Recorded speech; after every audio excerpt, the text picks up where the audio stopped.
D23 is no joke this year. It's legit incredible how much content we're getting from them. From all the shows and movies they have lined up for us in the near future, how could one not be insanely hyped for what's to come? But I'm here to talk about these parks. You know, I was kind of wondering what Disney could do to possibly compete with Universal. Weird to say since that's something that's never happened, but with the rise of Epic Universe, the hype they've been building and how quickly they've been working, the showcasing of their new rides and areas, I figured Disney had to do something, right? Right, I was. D23 has completely unloaded an entire clip on us content dwellers here, and we're gonna talk about them. Don't forget to hit that like button and subscribe for some more amusement park content. We're in this together, people. Okay, we're gonna be riding these rides together. Starting off with the newly created Monsters Inc. ride and area. This is a complete recreation of the Monster City we saw in the film. Not only does this city take place after the events of the first movie, but the ride will literally be inside the factory. We get to go inside, oh my god.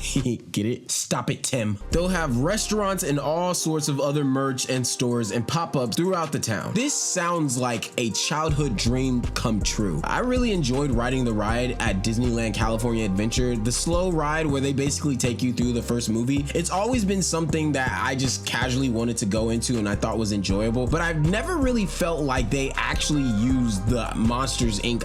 IP to its fullest advantage at any of the parks. Honestly, I thought it was shunned and I was like, why? This is one of the best movies Pixar has ever made. So I'm glad it's finally getting some love at Hollywood Studios in Orlando, Florida. Next on our list is going to be the Pandora area coming to California Adventure at Disneyland. This is a part of the Disney Forward project I talked about on some other videos where Disney is actually allowed to expand their park a bit more. This endeavor will take guests on a quest through the Pandora terrain in search of majestic natural wonders. Look, I'm hoping this is something a little bit different, but even if it's not, we get another expansion area and another ride in Disney CA. I'm all for it. Look, I'm just happy we're getting something. For once, Disney CA is getting good stuff. Usually when you come to Disneyland and you can only afford one ticket, you're obviously gonna go to Disneyland. They have the fireworks, they have more of the known rides. I mean, Star Wars, Galaxy's Edge, you got the Pirates ride, you got the Indiana Jones ride over there. Like, you have all the things that you need over in Disneyland. You don't necessarily need to come to California Adventure, but California Adventure is also a lot smaller than Disneyland, so there's less things for you to be able to do. But them adding in the Pixar Fest parade that they had, them adding in these new areas that expand the park, now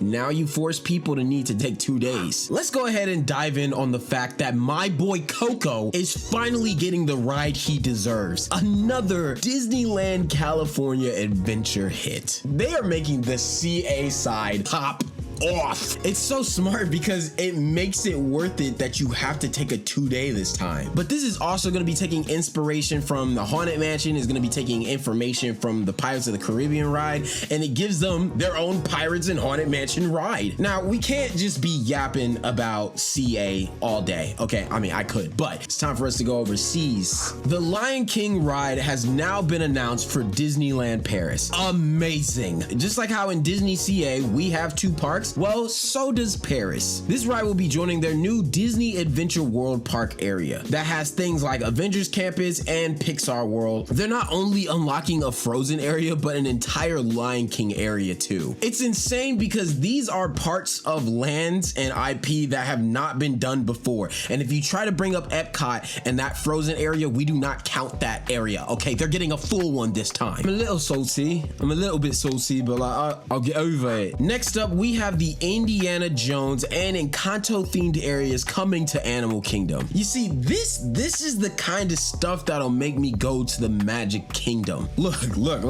I love animals, but if I'm going to Disney Magic Kingdom, I only want to see animals that can talk. A new Mayan themed Indiana Jones ride paired up with an immersive Encanto themed ride based around Antonio's newfound room from the movie. Sadly, this will be killing off the dinosaur ride that's been at the park for a while now. Rest in peace, my Jurassic Park wannabe. Coming back over to Disneyland, we finally got an actual confirmation for when our Tianas Bayou adventure will be finished, and we'll finally have it on November 15th of this year. 2 more months. We hope. I've always loved the movies, so when I heard that they were making the ride, I was already overexcited for it. So hopefully it lives up to the hype of what I've seen on the YouTube videos. We got something cool coming to Epcot at Disney World. The reimagined test track will now be an experience that allows you and other guests to celebrate today's innovation while also highlighting past, present, and future vehicle technology. I'm gonna be real, guys. I'm not a car person, so I personally don't care. Sorry. But it seems like a fun addition to Epcot, and it fits the Epcot world, so I'm happy for you guys. I'm all for it. Now, these are the types of cars I want to talk about. Cars is coming to the Magic Kingdom in the reimagined Frontierland. One of the rides will be an off-roading experience to the Cars Land ride back at Disney California, which sounds awesome. But the second one seems like a mini version of that, but for the little kids. We're starting their drag racing days off early, I see. Shanghai and Hong Kong were both capable of getting a Spider-Man / Avenger type ride experience, and I am overtly jealous about it. I just want you to know that. Well, I guess I can't be too jealous. I mean, they did say they're expanding the Avengers Campus area in California. I mean, the expansion we're getting in California Adventure in the Avengers Campus, we're getting Avengers Infinity Defense and Tony Stark's Flight Lab. Like, I'm lit. I'm only half jealous. And lastly, and probably one of the biggest that they announced, the Villains World is opening up in the Magic Kingdom. I know for a long time people have been begging for a villains area and villain rides. I even heard some speculation a couple years ago. I mean, who doesn't like good villains? So the fact that we get to not only have a whole land about them, but get 2 main attractions inside is a gigantic win. Look, in all honesty, I don't expect these things to be 100% ready to go by 26 or 27. I have high hope we're at least gonna get them by 29. But seriously, I'm really excited about the future for Disney. They are putting in the work to claw back what they took major L's in. They're fixing their film industry at this moment, and it seems like they're fixing their park industry as well. And look, let's hope at the end of the day, the consumers are the ones that end up with the biggest win, because man, if you could go and be lit with the expansion that Universal Studios is doing in California and the expansions that they're doing all around the US and the expansion of Epic Universe, while also factoring in Disney's expansion in CA and the expansions they're doing at Disney World, I think we're gonna be in for a really good time. But anyways, please type in the comments. I want to hear your top 3 rides you are most excited to try yourself, or at least the top 3 areas you would want to go to. I personally only care about Monsters Inc. because that is my soul and that is my soul mate. Anyways, that's gonna be all for this video. I will see you guys in the lines. Peace.